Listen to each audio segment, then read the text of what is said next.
porque é uma parte teórica importante para que se entenda o processo de expansão romana e o que isso levou a produzir, vamos dizer, em termos de alterações, dentro da sociedade romana. Especificamente, eu vou falar hoje das guerras civis em Roma, que foram provocadas como consequência dessa expansão mediterrânea. Só que antes de eu começar, deixa eu fazer uma pergunta para vocês. Estão me ouvindo bem? O áudio está bom? A imagem também? O vídeo também? Tudo ok? Beleza. Então é o seguinte, eu vou passar de novo, como eu falei, aquele slide da semana passada, que é uma parte teórica importante para que você possa entender o que foi acontecendo de concreto em Roma para provocar essas guerras civis, tá?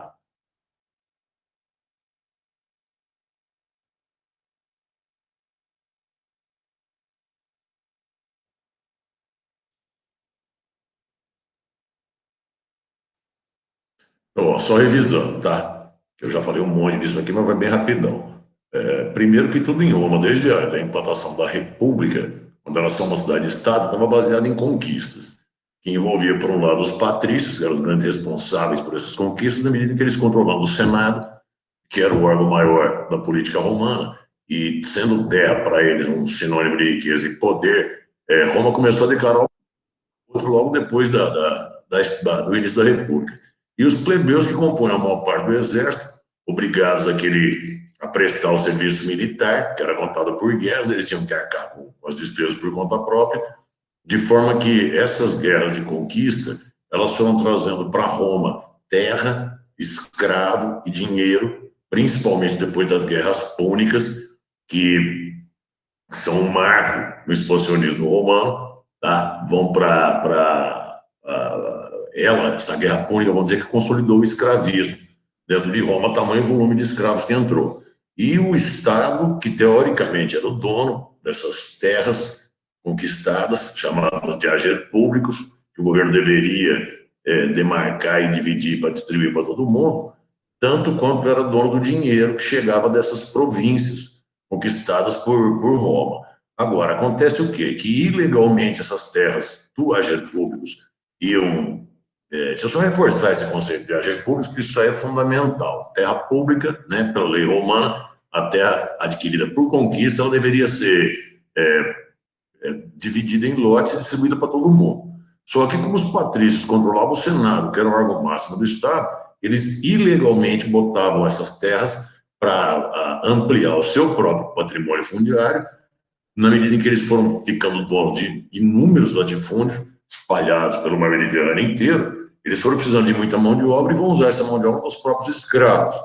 Não se compensava para ninguém pagar salário em Roma, porque o escravo estava muito barato.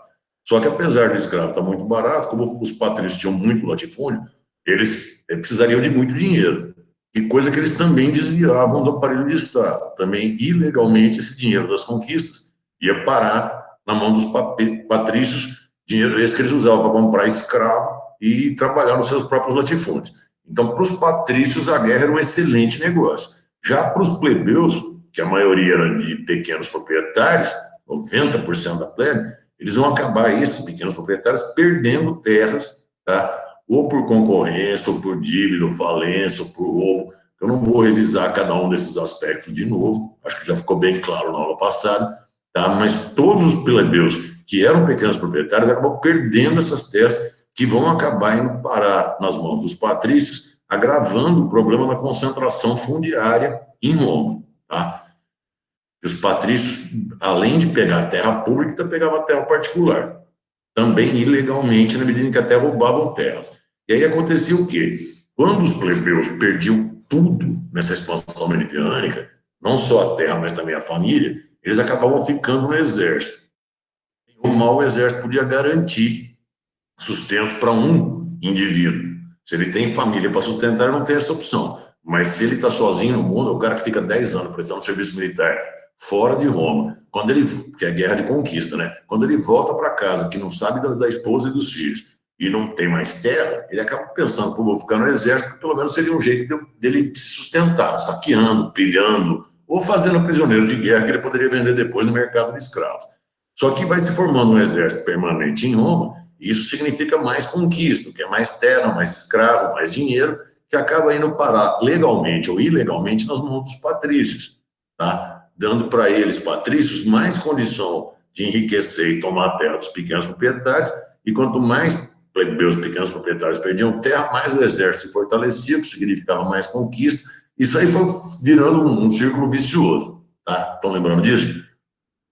Então, o que acontece? Repetindo o que eu já falei na aula passada, dá a impressão que a guerra de conquista em Roma, ela se alimentava de si própria. Quanto mais Roma conquistava território, mais ela podia conquistar, porque isso significava a ruína dos pequenos proprietários, que acabavam ficando no exército, fortalecendo o poderio militar romano. Agora, quando o plebeu tem família para sustentar, ele não pode se dar o luxo de ficar no exército, porque ele tendo família, ele não pode levar a família para a guerra. Também não consegue emprego no latifúndio. Repetindo, não dava para, não compensava para os patrícios pagar salário para ninguém. Aí, esses plebeus, quando perdiam terra e tinham família para sustentar, eles migravam para a cidade, para a urbe, provocando um êxodo rural. Só que ao chegar na cidade, a plebe romana, ela acabou se dividindo. Uma parte virou classe equestre, ficou rica com o comércio, porque para essa parcela de plebeus, a expansão mediterrânea ela foi boa, porque na medida em que o território sob o controle de Roma se ampliava, aumentava também o fluxo de mercadorias, o fluxo de dinheiro, o mercado ficava, vamos dizer, mais aquecido. Essa parcela da plebe, que acabou lidando com o comércio, artesanato, acabou ficando rica, virou classe equestre, que era uma minoria. Só que, ao ficar rica, essa parcela da plebe também começa a usar escravo em atividades urbanas, como comércio, artesanato. E aí, essa atitude por parte da classe equestre, ela acaba fechando para os plebeus que vinham fugindo do campo da ruína, fecha para eles qualquer possibilidade de arrumar emprego. Eles não vão arrumar trabalho, vão acabar virando uma camada social chamada proletariado, que é aquele pessoal em Roma que não tinha nada a não ser sua família. Lembra que prole, em Roma, significa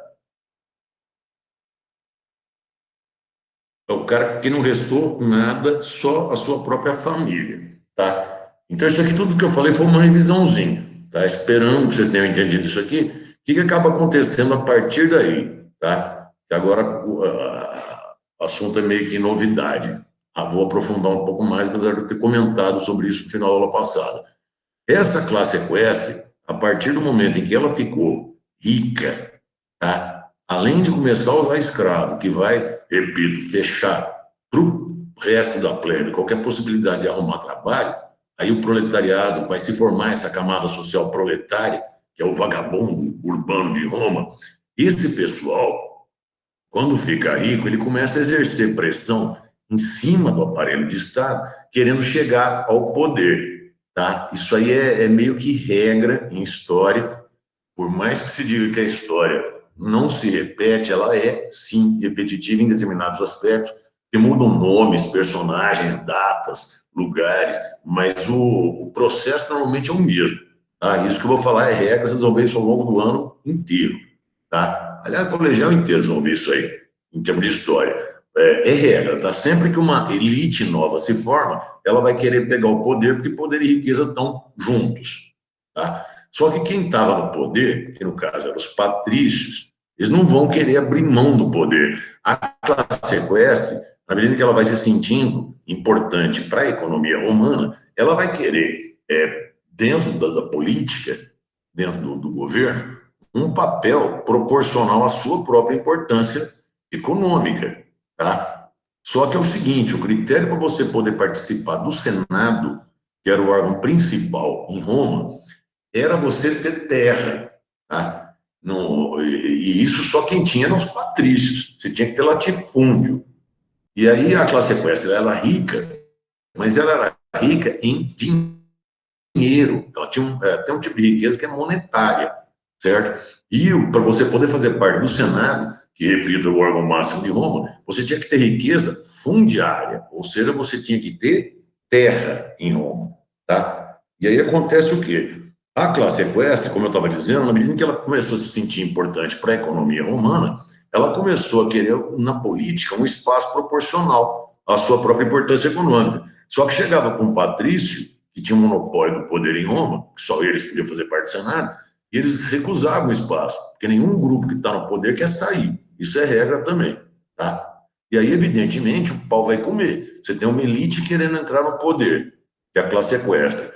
A outra elite, que são os patrícios, que não querem sair, óbvio que vai dar conflito. É essa aí a origem das tais guerras civis, que é o tema central da aula de hoje, tá? Fundamentalmente era uma briga política entre patrícios e classe equestre pelo poder. Lembrando que classe equestre era aquela parte da plebe enriquecida com o comércio e patrícios eram os grandes latifundiários de Roma, tá? Só que aí acontece o seguinte: a classe equestre, na medida em que ela... Isso é regra também em história. Aliás, deixa eu resumir essas regrinhas para depois aplicar nos fatos aqui. Primeiro, sempre que uma elite nova se forma, ela vai querer pegar o poder, tá? Isso é regra, tá? Segundo, quem está no poder nunca quer sair e nem abrir mão desse poder, tá? É só você ver na política atual, por exemplo, Deus nos acuda que é. Quem está no poder nunca quer sair, quem quer entrar não acha espaço, tá? E é tudo briga de rico, tá? Para chegar no poder. Agora, conflitos internos, gera conflitos sociais, guerras civis. Repara que não são guerras de conquista, são guerras civis, ou seja, são guerras entre eles próprios, humanos. As guerras de conquista continuam, tá? Mas eles, enquanto eles guerreavam para conquistar o Mediterrâneo, eles também começaram a guerrear entre eles. Então você tem essa realidade, uma elite quer entrar, a outra não quer sair, o pau vai comer. Só que as elites, elas nunca, em termos históricos, isso é regra também, elas combatem frontalmente, abertamente. Nesse aspecto, as elites são meio que covardes. Elas nunca brigam diretamente uma contra a outra, elas sempre põem alguém para brigar por elas, que no caso é o povo, cujo papel ao longo da história normalmente sempre foi o mesmo: massa de manobra, testa de ferro, bode expiatório, bucha de canhão, tá? Normalmente o povo serve para isso. Então o que acontece? Tanto a elite que quer entrar no poder, como a elite que quer sair, que quer ficar no poder, elas vão querer usar o povo como massa de manobra. Cada uma para defender os seus próprios interesses. Isso é regra, vou repetir, vocês vão ver isso o resto do colegial em história. Sempre que uma elite nova surge, ela vai querer pegar o poder. Só que quem está no poder nunca quer sair, o que leva a um conflito interno, a um confronto social, a guerras civis, tá? Onde o povo acaba entrando, fazendo papel de massa de manobra na mão das elites, tá?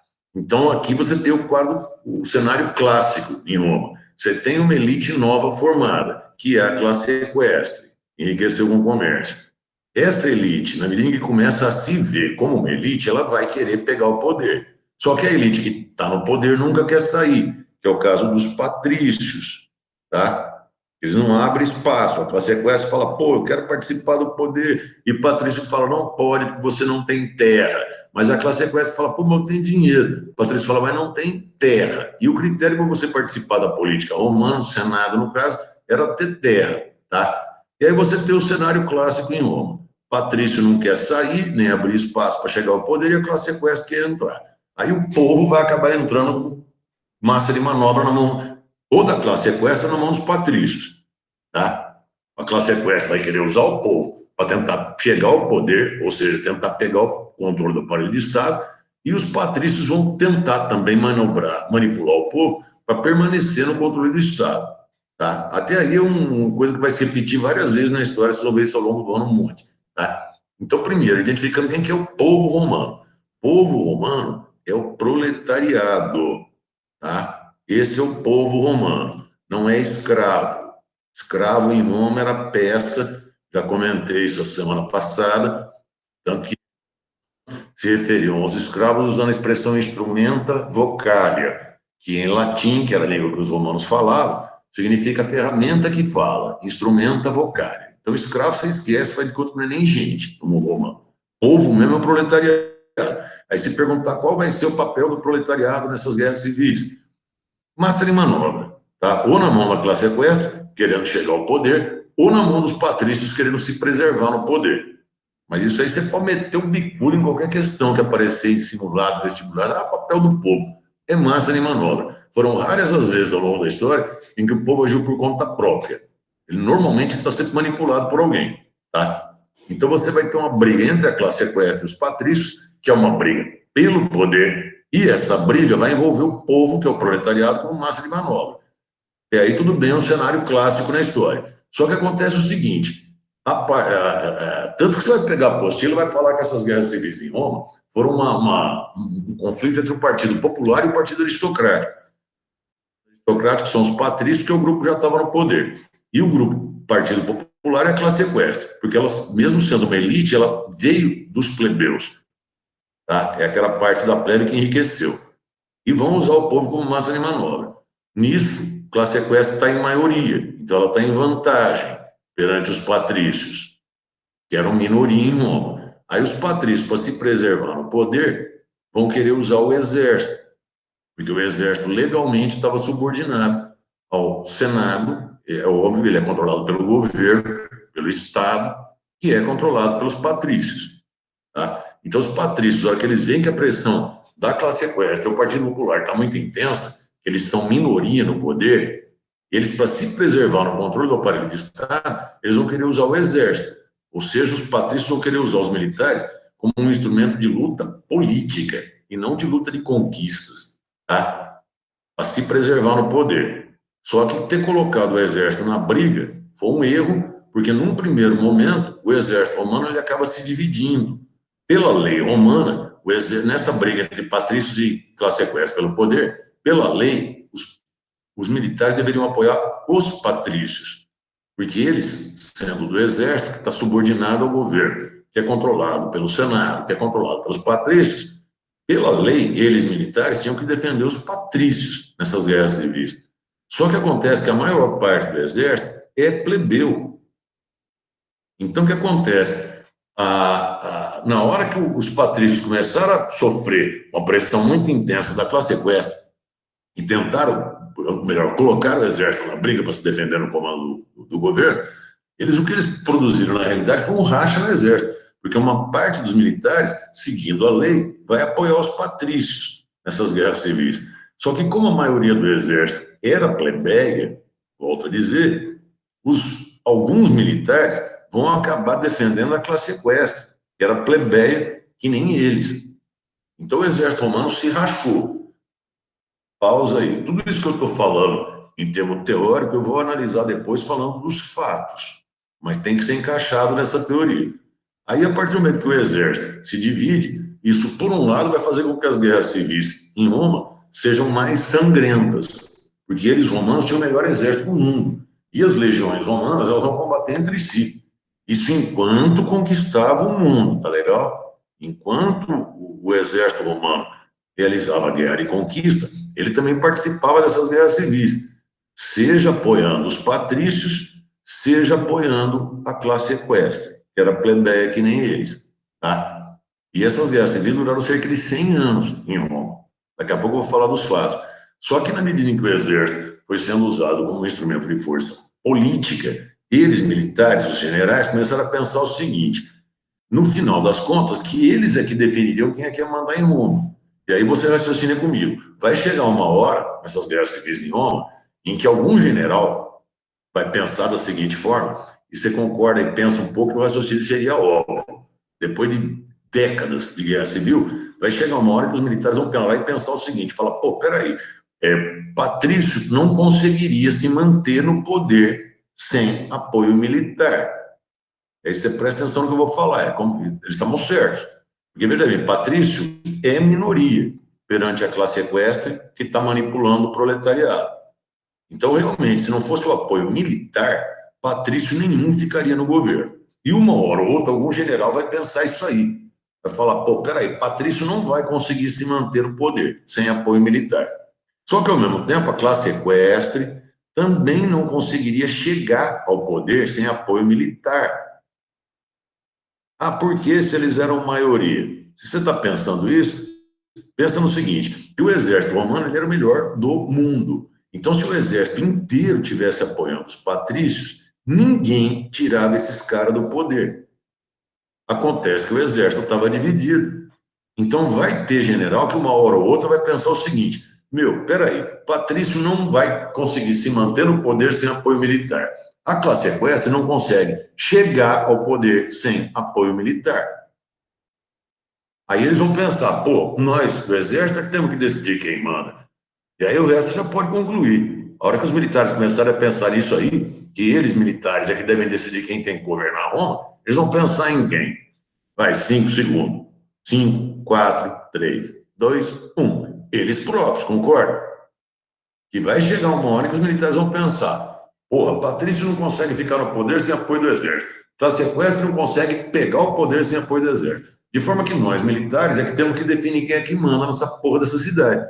Tá? E como eram eles, militares, que traziam terra, escravo e dinheiro para Roma, eles próprios começam a se sentir no direito de pegar o poder dentro de Roma. Porque, afinal de contas, eles é que faziam a grandeza e o poder de Roma. E aí, a hora que eles entram na briga, vira uma briga de 3 pelo poder. No começo era a classe equestre contra patrícios. Aí a classe equestre começou a querer usar o povo, o proletariado, o que levou os patrícios a usar os militares. Só que os militares entram na briga, em um determinado momento dessas guerras civis, para brigar em causa própria. Eles começam a pensar que eles é que têm que mandar em Roma. Aí vira uma briga entre o exército, patrícios e classe equestre. Poder. E se eu perguntar para vocês quem é que vai acabar ganhando essas guerras civis, óbvio que serão os militares, porque eles eram o melhor exército do mundo.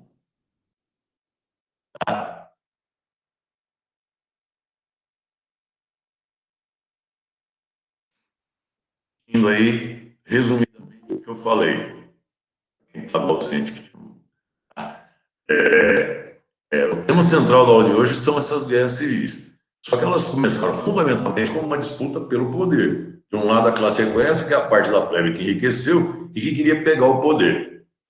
Patrício, como era minoria, resolveu usar o exército como instrumento de luta política. Só que colocar o exército na briga foi uma cagada dupla por parte dos patrícios. E, por um lado, eles dividiram o exército, que era o melhor exército do mundo. E, por outro, eles, militares, acabam adquirindo consciência da sua própria importância. Em vez de defender patrício ou classe equestre, eles vão acabar defendendo eles próprios. Tá? E aí eles começam a brigar eles próprios pelo poder. E como eu falei agora há pouco, se você pensar direito nessa briga entre patrícios, classe equestre e militares pelo poder, quem que vai acabar ganhando? O exército, que era o mais forte de todos esses grupos. Tá? Só que a hora que os militares vencerem as guerras civis e pegarem o poder, eles acabam com a república em Roma e proclamam o império. Eles, ao pegarem o poder, ao final dessas guerras civis, que é assim que vai terminar, eles pegam o poder e centralizam o poder nas próprias mãos, criando o império. Quer dizer, o primeiro, essas guerras civis ocorreram durante a república, durante a tal expansão mediterrânea que eu já estou falando desde a semana passada. Mas a hora que eles militares pegam o poder, eles centralizam de tal forma o poder na mão deles que eles se tornam imperadores. Então, o primeiro imperador romano vai ser, eles acabam com a república e criam o império, o primeiro imperador vai ser o militar. Quer dizer, acaba com a vitória dos militares nessas guerras civis. Tá? Eu pergunto, deixa eu ver no chat aqui se tem alguma pergunta. Até aqui vocês estão entendendo alguma coisa? Melhor, estão sem entender alguma coisa que vocês queriam perguntar em relação a essa parte teórica? Porque daqui para frente eu vou falar dos fatos, vocês têm que encaixar esses fatos que você tem na apostila, no material, no livro, e que eu vou falar também, mas tem que ser encaixado nessa teoria. Por isso que eu estou batendo um monte na tecla desse slide aí, porque realmente é uma análise crucial. Se você quiser dar um nome para essa porra desse slide, que já está desde a semana retrasada eu falando, você coloca aí consequências da expansão mediterrânea ou causas das guerras civis, que é a mesma coisa. Então, tudo aquilo que eu falei que está resumido naquele esquema é consequência da expansão mediterrânea romana. Dizendo de forma didática, que é o que está no livro de vocês, concentração fundiária, empobrecimento dos pequenos proprietários, surgimento da classe equestre, formação do exército permanente em Roma, consolidação do escravismo, êxodo rural, proletarização da plebe, guerras civis, isso tudo é consequência dessa expansão romana pelo Mediterrâneo. Tá? Agora, Essas guerras civis, elas duraram, como eu falei, mais de 100 anos, tá? E você tem que encaixar esses fatos que eu vou comentar agora nessa teoria que eu falei. Você vai pegar os fatos que estão enumerados na apostila, está lá que as primeiras guerras civis envolviam dois irmãos de uma mesma família de patrícios em Roma, que eram os irmãos Graco, tá? Os irmãos Graco eram dois. Isso aí, esses fatos você tem no livro texto, por isso que eu não estou passando slide nem porra nenhuma, está tudo no livro. Mas eram dois irmãos a família Graco, ela era uma família muito influente dentro de Roma, tá? E patrícios, e vocês vão ler no livro texto que os Graco, eles tentaram fazer uma reforma agrária em Roma. Só que entendam bem os limites dessa reforma agrária proposta pelos Graco, porque parece um contrassenso. Se eles são patrícios, que são latifundiários, eu nunca vi isso, latifundiário querer fazer reforma agrária, mas se encaixa naquela teoria que eu falei. Os patrícios, eles estavam pegando um monte de latifúndio, mas de forma ilegal. As terras que eles incorporavam ao seu próprio patrimônio fundiário eram as terras do ager públicos, terra que o governo deveria estar dividindo e distribuindo para todo mundo. Só que não estava. A roubalheira estava comendo solta entre os patrícios em Roma, tá? E então começam os problemas exatamente no ano 133 a.C., tá? Essas guerras civis, elas começam nessa hora, ano 133 a.C., com um dos irmãos Graco, um tal de Tibério, ou Tibério Graco. O cara foi eleito cônsul em Roma, e aí lembra que cônsul era o magistrado mais importante, era uma espécie de primeiro-ministro, era o cargo mais influente em Roma, abaixo do Senado. E o Tibério, a hora que ele assumiu, que ele viu a roubalheira toda no Senado, ele pensou que aquilo ali poderia acabar levando Roma à ruína. Aquele processo todo de êxodo rural que eu estava falando, revisando agora há pouco no slide, aqueles plebeus que eram pequenos proprietários, arruinados, tendo que migrar para a cidade, isso já estava acontecendo. Isso assustou o Tibério Graco.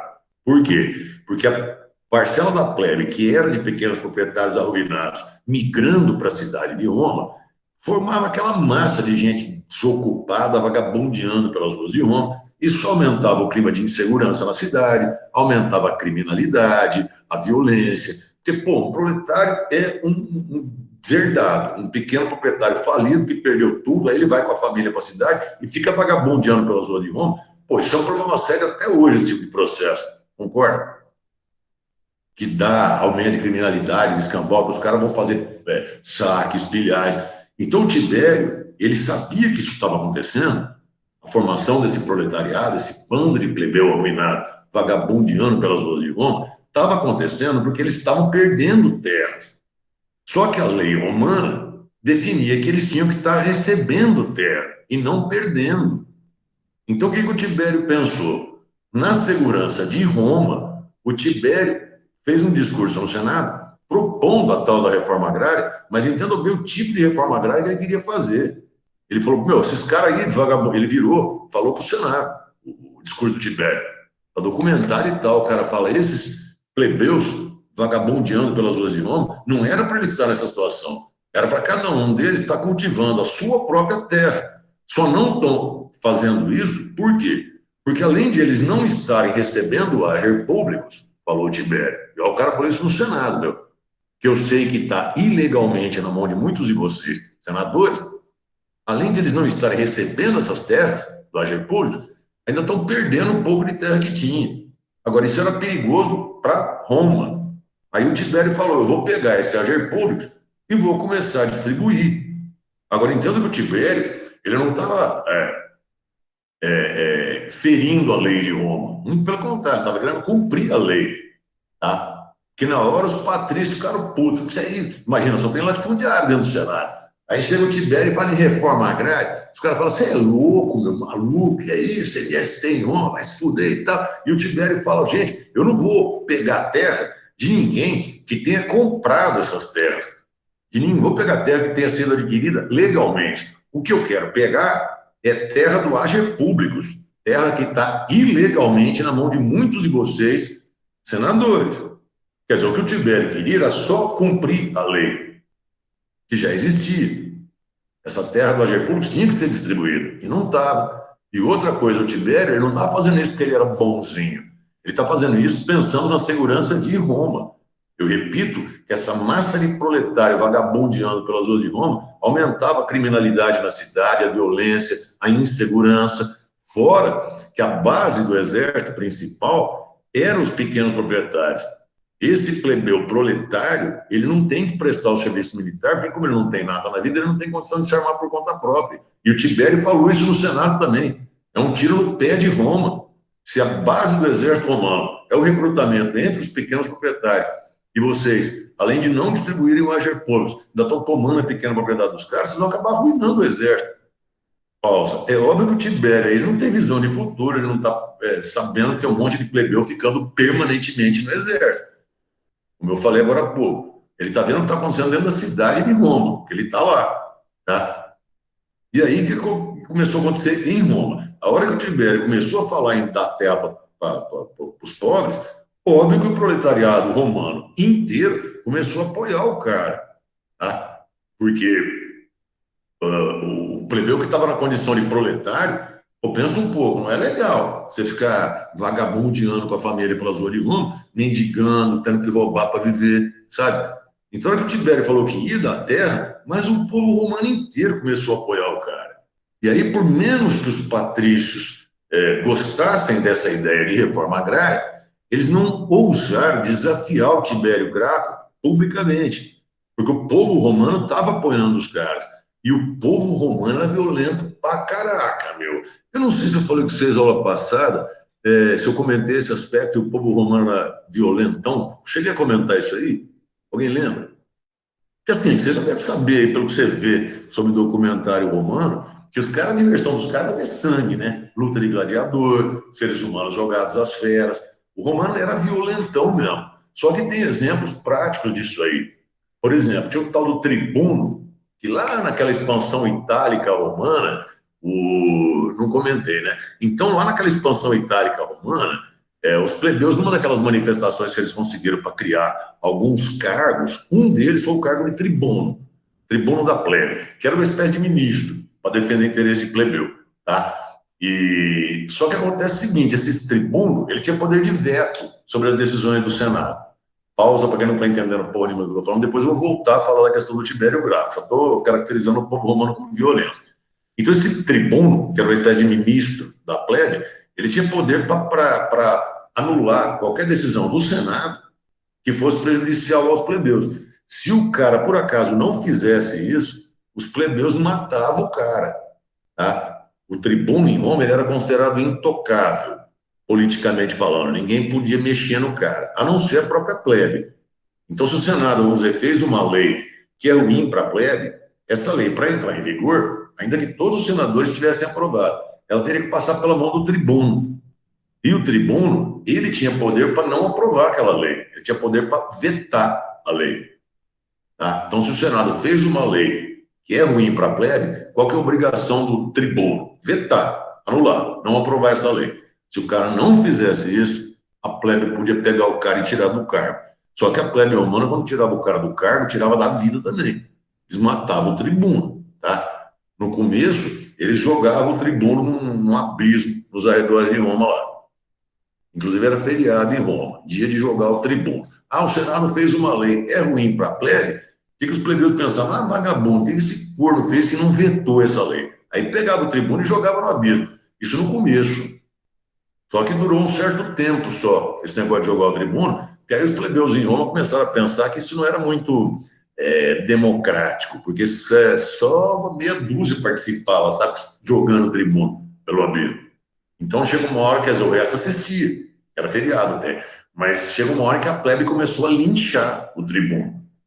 E aí eles achavam que era uma coisa mais democrática.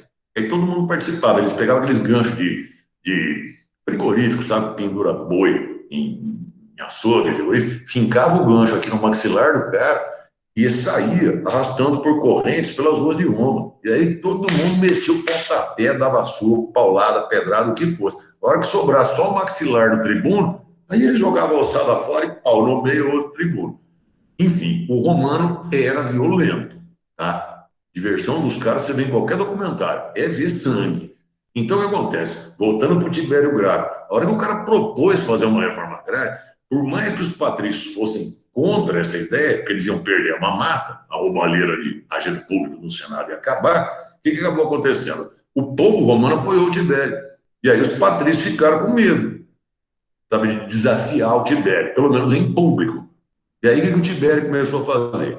Pegar, como ele viu que ele tinha apoio popular, tá? Ele foi pegando terras do agente públicos, demarcando, dividindo em lotes e foi distribuindo, que é o que a lei romana previa, repito, e que só não estava acontecendo por causa da roubalheira no Senado.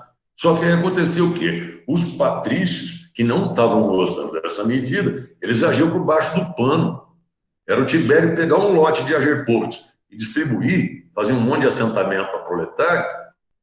A hora que eles começavam, o Tibério começava a fazer um segundo assentamento, os patrícios invadiam aquele primeiro, matavam os plebeus tudo e pegavam as terras de volta. O que levava o Tibério, todo santo mês, a ir para o Senado. Fala, porra, eu estou querendo cumprir a lei. Uma lei que foram vocês, senadores, que fizeram, não fui eu.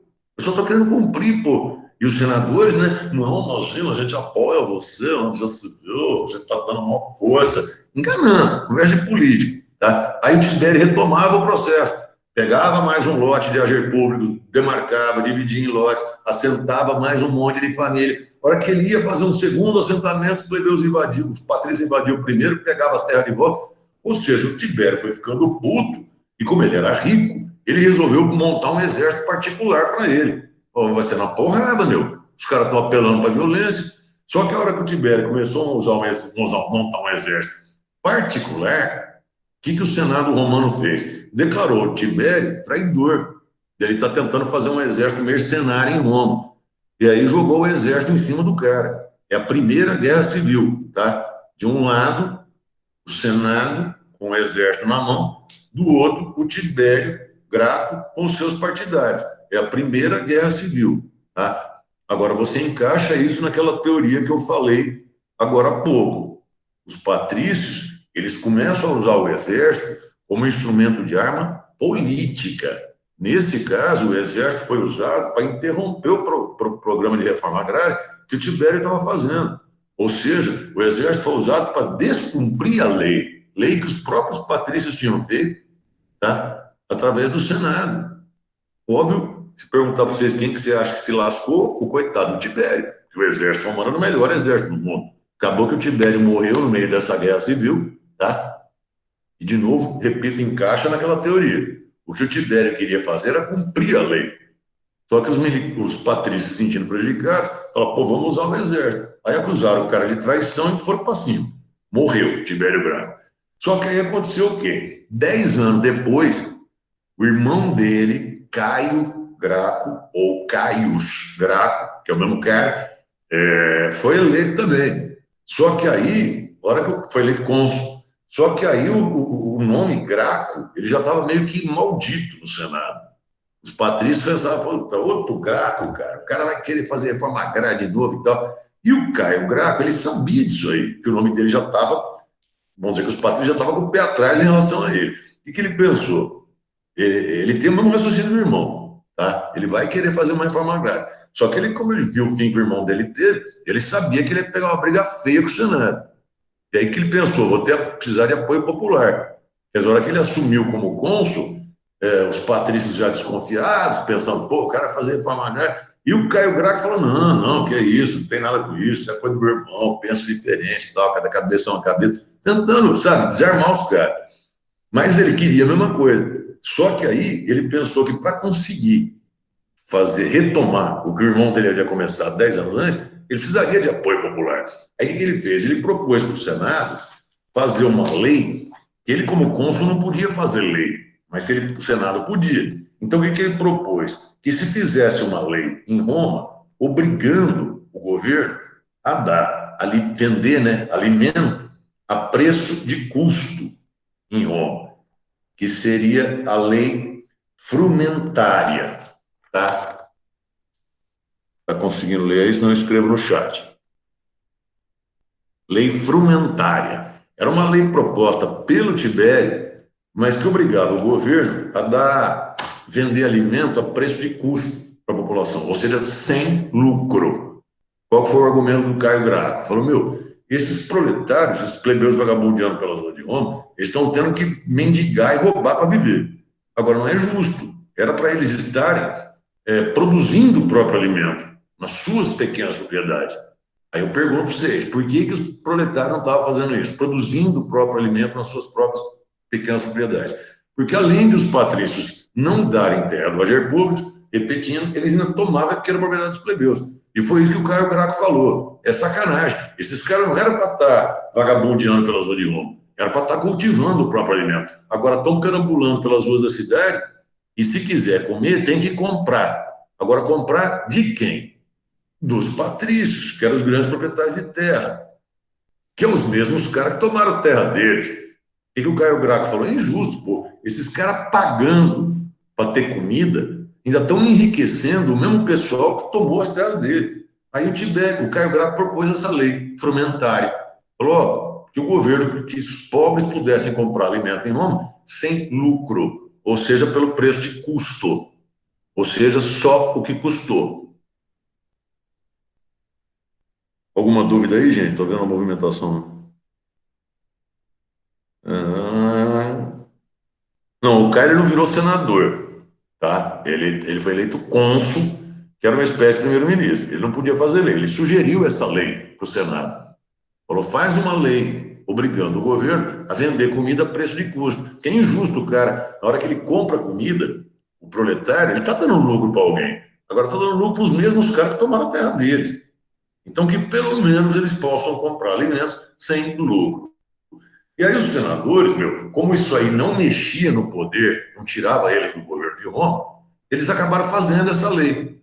Só que, de novo, eu falo, o Caio Graco não fez isso porque ele é bonzinho, ninguém faz nada de graça em política. O que o Caio Graco quer com isso? Ele quer apoio, porque a partir do momento que essa lei foi aprovada, e foi por sugestão dele, Caio Graco, óbvio, como é que ficou a moral dele perante o povo? Vocês concordam que melhorou? Porque aí alimento ficou mais barato. O cara pega comida a preço de custo, e todo mundo sabia que a ideia partiu do Caio. E aí era isso que o Caio queria. A hora que o Senado aprovou essa lei frumentária, que ele viu, ele, Caio Graco, que ele adquiriu o apoio popular, aí o cara resolveu meter o dedo na ferida. Reuniu o Senado e falou, eu vou começar o que meu irmão tentou fazer e não conseguiu 10 anos atrás. Reforma agrária. E aí, filho, pau comeu de novo em Roma. Tá? Os patrícios, putos da vida, acusaram o Caio Graco de traição e jogaram o exército para cima do cara. Outra guerra civil. De novo, os patrícios estão usando o exército como uma arma política para descumprir uma lei que eles mesmos fizeram, que é a lei do hager públicos. De novo, um Graco está metido numa guerra contra o Senado. E o fim vai ser o mesmo. Primeira guerra contra Tibério Graco, Tibério se fudeu. Quem que você acha que vai se fuder agora? Caio Graco também, tá? Ele só não morreu em combate, porque ele viu que ele ia perder, ele acabou se suicidando, ao ver que a derrota era iminente. Mas, de novo, agora você veja bem nessas duas guerras civis, envolvendo os irmãos Graco. Por duas vezes, os dois, Tibério e Caio Graco, tentaram simplesmente cumprir a lei, fazer o que a lei romana definia. Terra obtida por conquista tem que ser distribuída. E por duas vezes o Senado usou o exército para descumprir uma lei que eles mesmos fizeram.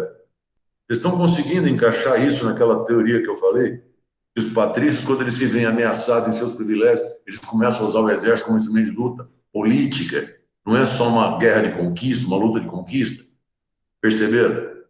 Agora, o que eu falei nessa teoria também? Que na medida em que essas guerras civis iam se processando, os militares eles iam acabar adquirindo consciência da sua força, tá?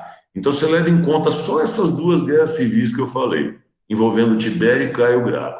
Por duas vezes, o exército foi usado para descumprir a lei pelos mesmos caras que fizeram a lei. Então, o que acabou acontecendo? Depois da guerra contra o Caio Graco, teve um general chamado Mário, ou Marius. O cara tinha origem plebeia, era um dos tantos plebeus que, depois de perder tudo, ficou no exército permanentemente, só que o cara acabou fazendo carreira e virou general, tá? E ele, Mário, ele começou a pensar o seguinte, falou, meu, peraí, por 2 vezes o exército romano foi usado para resolver problema político contra os gráficos. Aí ele pensou, será que militar tem algum futuro na política? Aí o cara resolveu se candidatar a cônsul, que era, repito, o cargo mais importante da República Romana, abaixo de senador. Só que era o seguinte, era a primeira vez que um militar de carreira se candidatava a esse posto, a esse cargo em Roma. De forma que quando Mário saiu candidato a cônsul, o exército em peso votou no cara, porque era a primeira vez que um militar de carreira concorria a isso aí. De forma que esse Mário acabou sendo eleito cônsul também, tá? Graças ao apoio que ele recebeu dos soldados, dos militares, que já tem muita gente permanentemente no exército, como eu já falei, muito plebeu que está ficando de forma permanente dentro do exército. Aí foi graças ao voto dos soldados que o Mário se elegeu. Aí, se eu pedir para vocês pensarem, meu, ele vai exercer o mandato dele em nome de quem? Em nome dos militares. O que o cara fez? Profissionalizou o exército romano. É isso que está escrito no material de vocês, tanto na apostila quanto no livro-texto. Mário profissionalizou o exército. Só que no livro não explica direito o que é isso, profissionalizar o exército. Então você entende o seguinte, que até aí era aquele esquema de serviço militar obrigatório. O plebeu era convocado para a guerra, tinha que ir para participar de 3 guerras, tinha que se armar por conta própria. Só que nessa altura do campeonato, Roma já tinha conquistado mais da metade do Mediterrâneo, já era a capital de um tudo do império. E aí o Mário, como cônsul, ele também não pode fazer lei, mas chegou para o Senado e falou o seguinte, cara, não é justo que o exército, os soldados que fazem a grandeza de Roma, que trazem terra, escravo e dinheiro, é injusto que esses caras empobreçam. São eles que fazem o poder de Roma. Então, o que o Mário sugeriu no Senado? Que, primeiro, o governo passasse a equipar o exército. Até aí, repito, aquele esquema de serviço militar obrigatório. O plebeu era convocado para a guerra e tinha que se armar por conta própria. O que o Mário alegou no Senado? Falou, ó, o Roma já está rica o suficiente para poder sustentar o seu próprio exército. É injusto que essa obrigação recaia sobre os ombros dos soldados, que são pobres, pô. Estou explicando o que é essa profissionalização do exército. Então, por um lado, ela significa que o governo romano vai começar a sustentar. Quer dizer, aí o plebeu vai para a guerra, mas não tem que gastar mais nada. O governo vai dar espada, escudo, capacete, cavalo, lança, espada, o que for, tá? É um dos aspectos dessa profissionalização. Só que o Mário ele foi além. Além de estabelecer que o governo romano passaria a equipar o exército, o que o Mário também falou no Senado? Tem muito cara, muito soldado que está no exército permanentemente, que não está lá só para prestar serviço militar. Ou seja, tem soldado que já está como militar porque ele fez disso aí a sua vida, a sua carreira, a sua profissão. E se ele está dedicado integralmente a isso, é justo que ele receba um pagamento, uma remuneração mensal, porque ele está vivendo só disso. E aí o Senado também aprovou. Quer dizer, a partir de maio, os militares passam a ser remunerados, eles passam a ser pagos. Só que eles não eram pagos em dinheiro, porque o dinheiro romano só valia nos territórios romanos. E o soldado romano, normalmente, ele estava em terras estrangeiras, conquistando território, em outros países onde o dinheiro romano não servia para nada. Então, o pagamento dos soldados era feito, olha só, era feito com sal. O sal era uma mercadoria nessa época que podia ser trocada por qualquer coisa em qualquer lugar do mundo. Era um instrumento de troca poderosíssimo.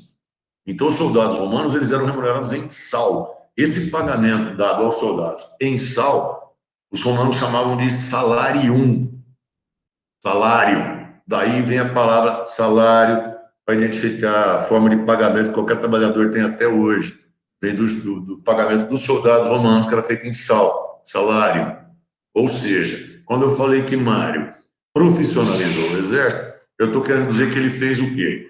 Ele, por um lado, livrou o soldado romano de despesa, na medida que o governo romano começa a bancar a despesa militar, e além de não gastar mais, o cara ainda recebe. Isso é profissionalizar o exército.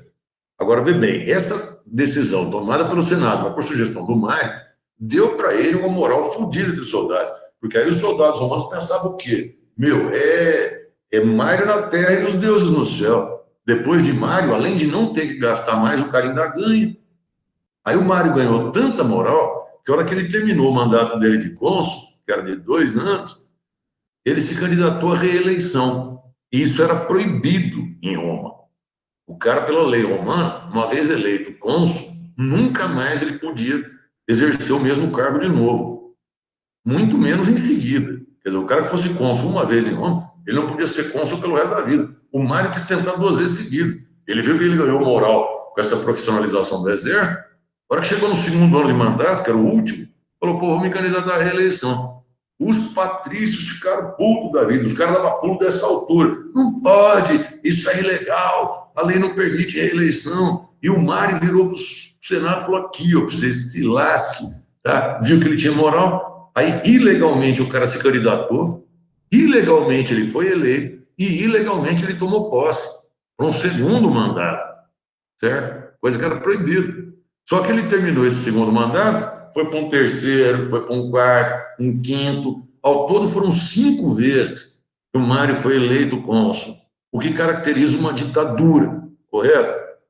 É só o primeiro mandato foi dentro da lei. Os outros 4, ou seja, o cara ficou 10 anos como cônsul. Só o primeiro mandato é que foi dentro da lei, o resto era ilegal. Você vai pegar o livro-texto e vai falar que foi uma ditadura militar de Mário. É mesmo uma ditadura. Então, se eu perguntar para vocês, nesses autores do campeonato, a lei em Roma está servindo para quê nesse contexto? Você concorda que não está servindo para nada? O que está mantendo o poder? É a lei? Não. É a força militar, é o exército, concorda? Só que o cara, ele tinha origem plebeia. Ele era daqueles plebeus que se dedicaram permanentemente ao exército e ficaram. Aí, como ele era plebeu, os patrícios, pé da vida, a hora que começaram a perceber que a lei não estava sendo suficiente para tirar o cara do poder, que se a coisa continuasse do rumo que estava, o Mário ia ficar como cônsul até morrer, porra. O que eles pensaram? Que você também já deve estar pensando. Para tirar o Mário do poder, então, qual que é o único jeito? Se a lei não serve para não estar funcionando? Seria na porrada, concorda? Só que o cara era general, tá? E aí que os patrícios pensaram? Para tirar o Mário dali, só na base da força. Só que como o cara é general, o que os patrícios pensaram? Tem que começar a patrocinar outro general. Aí o Senado foi atrás de um outro general chamado Sila ou Silas e começaram a investir no cara. Como agora o governo romano sustenta o exército, o governo começou a dar mais verba para o Silas, que inclusive já tinha servido sob o comando do Mário. Mas o Silas era patrício. Agora, quero perguntar para você qual que é a intenção do Senado em financiar o Silas. É tirar o Mário do poder. E foi isso que foi acontecendo, cara. O Senado foi investindo na carreira do Silas, tal. A hora que o Silas viu que ele tinha mais ou menos a mesma quantidade de legiões que o Mário tinha, ele foi para cima. Aí estourou outra guerra civil em Roma, entre Mário e Silas. Mário representando o Partido Popular, representando a plebe, e Silas representando os patrícios, representando o partido aristocrático. É aí que a gente vê que o exército romano se dividiu em 2, que é o que eu falei na teoria. Vocês perceberam? Chega uma hora que o exército se divide. É nessa hora, é nessa guerra civil entre Mário e Silas. Silas defendendo o interesse de patrício e Mário defendendo o interesse de plebeu. É outra guerra civil. Só que agora são as próprias legiões romanas que estão combatendo entre si. E aí acabou acontecendo o quê? O Silas, como estava sustentado pelos patrícios, financiado pelos patrícios, que eram os caras mais ricos de Roma, ele acabou ganhando. Essa guerra civil terminou com a vitória do Silas. O Mário acabou sendo morto, juntamente com boa parte dos soldados que davam apoio a ele. E aí o Silas, ao vencer essa guerra civil, ele foi nomeado ditador pelo Senado. Porque essa ditadura, veja bem, ela era prevista pela lei romana. Seria mais ou menos o que a gente hoje chama de estado de sítio. Mas a lei romana permitia isso aí. O Senado romano, em época de grave perturbação, eles podiam nomear um ditador. E nomearam o Silas, que também é general. Ou seja, você teria aí duas ditaduras militares em seguida. Primeiro de Mário e depois de Silas. Só que, veja bem, a ditadura de Mário, ela foi ilegal. O cara foi se perpetuando no poder ilegalmente.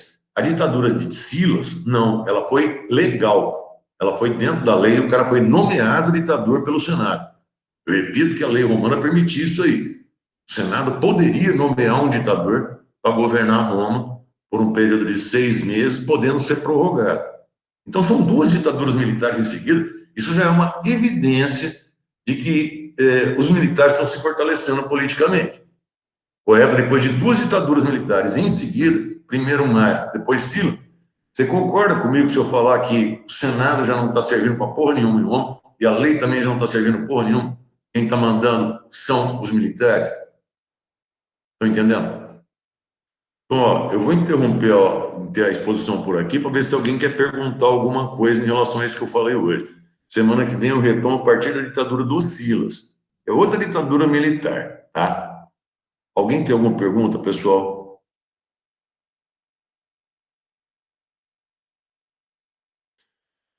O jornalista está perguntando se ficou 10 anos. Ficou 10 anos, tá? É que o mandato de cônsul era 2 anos. Então, ele foi eleito 5 vezes seguida, seriam 10 anos, tá? Mas repito que é só a primeiro mandato que foi dentro da lei, o resto foi nas coxas. Foi descumprindo a lei. Silas também se tornou ditador, tá? Agora é Silas, o nome do cara. Ele também se tornou ditador, mas ele foi nomeado ditador pelo Senado. Em época de crise, o Senado romano poderia nomear um cara com poderes extraordinários por um prazo máximo de 6 meses. E eles, óbvio, os senadores consideraram que aquele período era emergencial. Aí nomearam o Silas ditador. Só que o cara, mesmo sendo general, ele é de origem patrícia. Então a ditadura do Silas, depois eu vou falar na próxima semana, ela foi desenvolvida em função de interesse dos patrícios. Tá legal? Mais alguma pergunta, gente? Então, eu vou pedir uma coisa para vocês, para a próxima aula, tá? Para vocês pegarem ao longo da semana explicações envolvendo. É um dos caras que é um fodão da história de Roma, que é um tal de Júlio César, tá? O que vocês puderem ver, ou na internet, ou em filme, documentário, sei lá, sobre esse cara, Júlio César, primeiro triunvirato, Cleópatra, que era a rainha do Egito nessa época, seria legal, porque aí a aula renderia mais a semana que vem.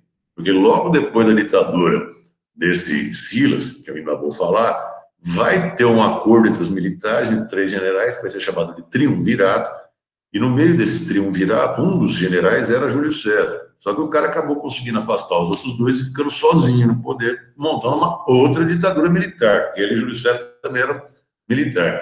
Mas o que vocês puderem ver ao longo da semana a respeito dessa figura, facilita pra caramba depois você entender a parte teórica da aula semana que vem. Falou?